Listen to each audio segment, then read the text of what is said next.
narrative. It started as another conversation about the growing distance between us, one of those tense, low-voiced exchanges that had become routine. I wasn't asking for much, just trying to address something that had been gnawing at me for years. The lack of intimacy, both emotional and physical, had turned our marriage into something that felt more like a business partnership than a relationship. I wanted connection. She, on the other hand, seemed perfectly fine without it. I don't know what I expected from her that night. An acknowledgement, a compromise, maybe even a little resistance. But what I got instead was a phrase that settled into my bones like ice. Closeness is optional. It wasn't just what she said, it was how she said it. No emotion, no hesitation, just a simple, factual statement, like she was explaining a policy, not talking about our marriage. I almost laughed, not because it was funny, but because I couldn't believe it had come to this. I repeated the words back to her, half expecting her to correct herself, to backtrack, to say she didn't mean it the way it sounded. But she didn't. She just looked at me with that calm, detached expression, as if the conversation had already drained her and she wanted it to be over.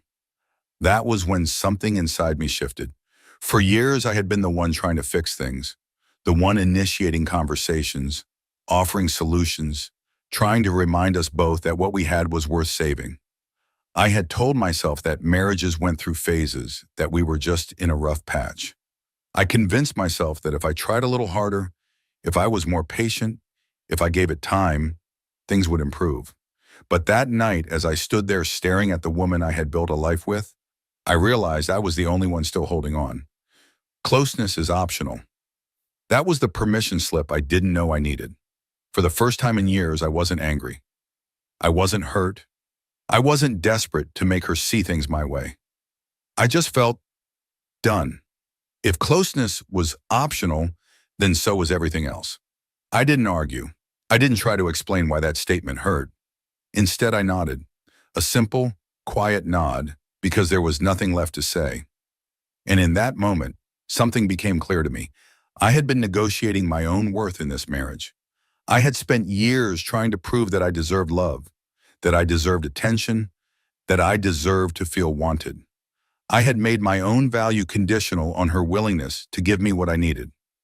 That stopped that night. She must have noticed the change in my face because for a brief second, her expression flickered, something between confusion and curiosity. Maybe she expected me to keep pushing. Maybe she had gotten so used to my frustration that she didn't know how to react when it wasn't there. But I didn't push. I didn't say another word. I turned, walked to the bedroom, and closed the door behind me. That was the last night I asked for anything. The next morning, something felt different. Not in the world around me, everything looked the same. The coffee pot still gurgled in the kitchen, the morning light still filtered in through the blinds, and she still sat at the table, scrolling through her phone like she did every other day. But inside me, something had shifted. For the first time in years, I wasn't waiting for anything. I wasn't waiting for a change of heart. I wasn't waiting for a conversation that might never come. I wasn't waiting for the scraps of affection I had conditioned myself to be grateful for. She didn't look up when I walked in. Normally, I would have at least attempted some small talk, trying to maintain the illusion of normalcy. But today, I didn't feel the need to fill the silence. I poured my coffee, grabbed my keys, and left for work without a word. And just like that, I stopped trying. At first, my new approach felt unnatural. After years of reaching, of trying to make things work, of bending myself in 100 different directions to accommodate the slow unraveling of our relationship, doing nothing felt strange. But it also felt good. It felt like finally exhaling after holding my breath for far too long. I stopped initiating conversations that only led to nowhere. I stopped lingering around her, hoping she'd engage with me. And more importantly, I stopped structuring my life around the idea that she was supposed to be my source of happiness. Instead, I turned that focus inward. I dusted off my old guitar, the one I hadn't touched in years, and let my fingers fumble over chords I used to know by heart. I started running again, not just to escape, but because I remembered how much I used to love the way it cleared my mind. I reconnected with friends I had slowly drifted away from. Not because of some dramatic falling out, but because I had gradually made my world smaller and smaller, narrowing it down to a marriage that had long stopped giving back to me. For the first time in years, I wasn't chasing anything. I came and went as I pleased. I stayed late at work without worrying if it would upset her. I made plans without checking in.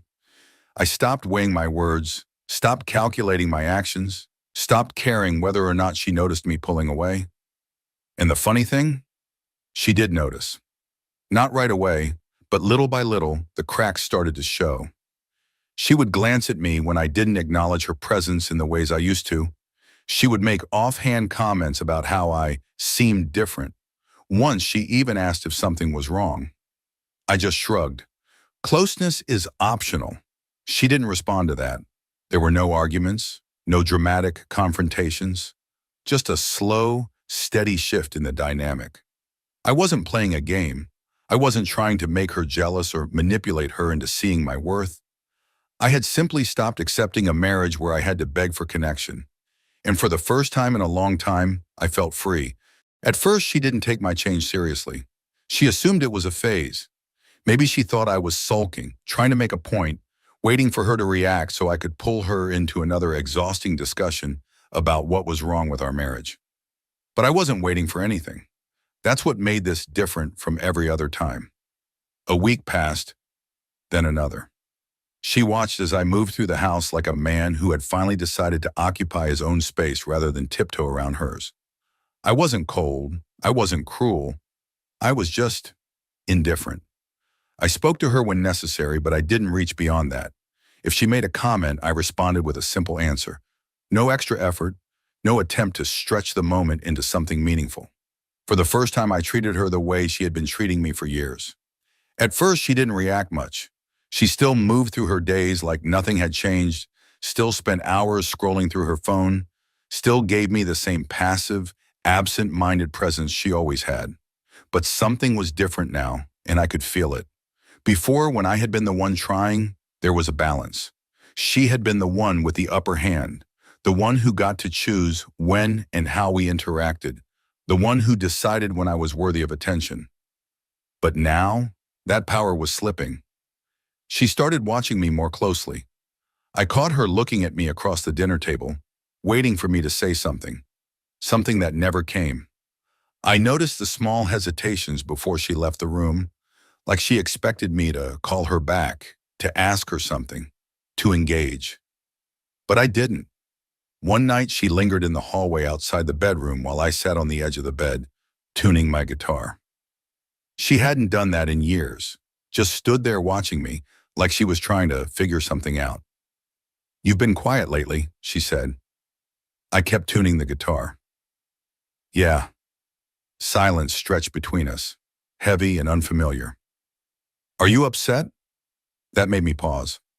I looked up at her, considering the question. Was I upset? Maybe once. Maybe for years. But now? "No," I said simply. I think that answer unsettled her, more than if I had yelled, accused, demanded answers. She waited like she expected me to say more. I didn't. She left the room. I don't know what she expected to happen. Maybe she thought I would break eventually, that my patience would run out and I'd come crawling back to the old routine, pleading, negotiating, making myself small for the sake of keeping the peace. Maybe she thought this was just another cycle, another storm to wait out. But the truth was, there was no storm. I wasn't playing a game. I wasn't testing her. I had just made a decision. I wasn't going to live in a marriage where I was the only one trying. And if she thought I would fold, she was wrong. At first, she seemed content to let things stay as they were. If my distance bothered her, she didn't show it. She still scrolled through her phone at dinner, still spent her evenings in the other room, half watching TV, half existing. Maybe she thought we had simply reached the next stage of whatever this marriage had become. Two people occupying the same space, bound by routine rather than connection. But something had shifted, and it wasn't just me. I could tell because of the silence. Before, the silence between us had been thick with unspoken frustrations, the kind of tension that made it impossible to relax in your own home. But now the silence was different. It wasn't filled with resentment or lingering arguments. It was empty, hollow, a void where something used to be. I think she expected to feel relief. No more exhausting discussions about our problems. No more pressure to engage. No more attempts on my part to pull something out of her that she wasn't willing to give. Maybe in her mind this was supposed to be easier, but it wasn't, because now there was nothing left to fight against. No conflict, no push and pull, just the eerie, unmistakable absence of something that had once existed between us. And she felt it. I saw it in the way she hesitated before leaving a room, like she was waiting for me to stop her. I saw it in the way she'd glance at me when she thought I wasn't paying attention, trying to gauge if I was truly done, or just pretending. I saw it in the way she started filling the silence with meaningless comments, like she was testing the waters, trying to see if she could still pull me back into the old rhythm. But I didn't take the bait. One night as I was reading in bed, she sat on the edge of her side, staring at the floor. She stayed there for a long time, like she was working up the courage to say something. When she finally spoke, her voice was quieter than usual. "Are you happy?" It was such a simple question, yet it caught me off guard. A few months ago, I would have jumped at the opportunity to talk. I would have poured out everything I had been holding in, hoping that maybe this time she'd actually listen. But now I didn't feel the need to explain myself anymore. I closed my book and looked at her. "I don't know," I said honestly. She nodded slowly, as if she expected that answer, but didn't know how to process it. She didn't ask anything else. She just sat there for a while, shoulders slumped, staring at the floor like it had the answers she was looking for. And for the first time in a long time, I saw something in her that I hadn't seen before. Worry. Not the passive, surface-level concern she had shown in the past, the kind that faded as quickly as it appeared. No, this was something deeper, more unsettled, like she had just realized, maybe for the first time, that this wasn't a temporary shift. This was real, and I wasn't coming back to the way things were. The tension in the house had changed. It was no longer the quiet indifference she had once been comfortable with. Now it was something unsettled, something raw. I could feel it in the way she moved around me, in the way she lingered in doorways as if deciding whether or not to say something. I could feel it in the way her eyes stayed on me just a second too long, as if she was searching for something she wasn't sure how to name. She was waiting for me to break. She was waiting for me to crack, to reach for her, to fill the space between us like I had always done before. But that wasn't going to happen. I wasn't angry. I wasn't bitter. I was just done being the one who cared more. I think she realized it fully one evening when I came home later than usual. I had stopped giving explanations for where I was going or what I was doing, not out of spite, but because I no longer felt like I owed it to her. If closeness was optional, then so was reporting my every move. She was already in the kitchen when I walked in, a glass of wine in her hand. The sight of me made her pause, like she had been deep in thought and I had interrupted it. "You've been out a lot lately," she said. There was something different in her voice. It wasn't casual. It wasn't disinterested. It almost sounded hesitant. I shrugged, setting my keys down on the counter. "Yeah." She waited, as if expecting me to say more. When I didn't, she let out a slow breath and set her glass down. "Is this how it's going to be now?" I turned to look at her, really look at her. For the first time in a long time, she wasn't hiding behind detached indifference. Her mask had slipped, even if just a little. "What do you mean?" I asked, keeping my voice even. She crossed her arms. You barely talk to me. You're always somewhere else. You act like I don't even exist." I let her words settle in the air between us. "I'm just treating you the way you told me to." Her brows furrowed. "What?" "Closeness is optional." The moment I said it, I saw something shift in her expression. It was like she had been slapped with her own words, words she had once spoken so easily, so carelessly, words she had thought would go unanswered. Her lips parted slightly, but no words came out. For the first time, she looked uncertain. I didn't move. I didn't try to soften the impact. I just let her sit with it. She swallowed hard, arms still crossed but shoulders tense now. "That's not what I meant." I tilted my head slightly. "No? Then tell me what you did mean." She let out a breath, frustrated now, but not at me, at herself, at the situation she had helped create. She shook her head. I didn't think it would get to this point. Neither did I. For a long moment, we just stood there. Her eyes searched mine, looking for something, anything, that would give her reassurance that I wasn't really done, that this was just another phase, another argument, another moment that would pass. But I wasn't giving her that reassurance. She finally broke the silence, voice quieter now. What happens next? It wasn't a challenge. It wasn't an accusation. It was a genuine question. For the first time, she wasn't assuming she had control over the outcome. I exhaled slowly and met her gaze. That depends. Her throat moved as she swallowed. On what? I took my time with my answer because I wanted her to hear it fully, to understand it without any room for misinterpretation. On whether or not you think this marriage is still something worth choosing. I didn't say anything else. I didn't fill the silence. Because for the first time, it wasn't my decision alone to make. She didn't answer right away. For a long moment, she just stood there, arms crossed tightly, eyes locked on mine like she was searching for an escape route that no longer existed. But there wasn't one. Not this time. I had given her the choice, the same choice she had once so carelessly handed to me. Only now she understood what it meant. I could see it in the way her posture shifted, the way her breathing grew shallower. This wasn't just another disagreement. This wasn't something she could brush off or deflect until I got tired of fighting. She had spent years believing I would always be there, always trying, always chasing. And now, for the first time, she was realizing that wasn't true anymore. Finally, she inhaled sharply, exhaled even slower. I don't want to lose this. The words weren't dramatic. They weren't an emotional plea or a desperate attempt to pull me back in. They were quiet, almost hesitant, like she was saying them aloud for the first time and wasn't sure how they would sound. I studied her, waiting for her to continue. She ran a hand through her hair, shaking her head slightly. I thought, she stopped, corrected herself. I convinced myself that the way things were was enough, that you would always be here, no matter how distant I was. I thought you'd keep trying. I did. Her jaw tensed. I know. Silence settled between us again, but this time it wasn't cold. It wasn't the empty silence we had lived in for so long. This was something else, something heavier, a moment that neither of us could ignore. She let out another breath, like she was gathering courage.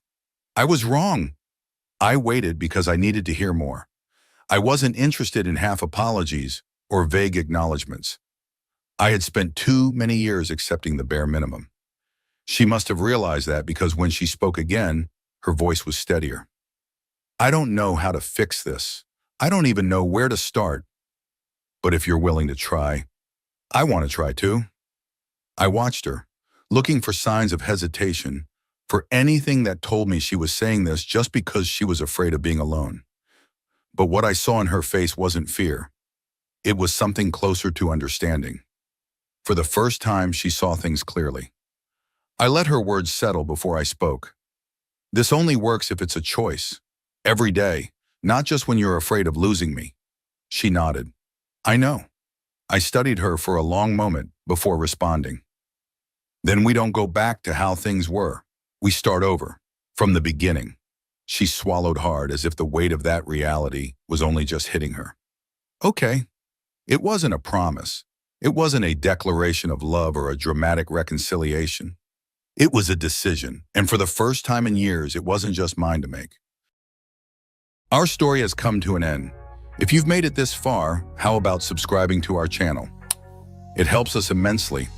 I've selected 2 other videos for you that I'm sure you'll enjoy. Feel free to click on them. I'll be waiting for you in the next story. See you soon.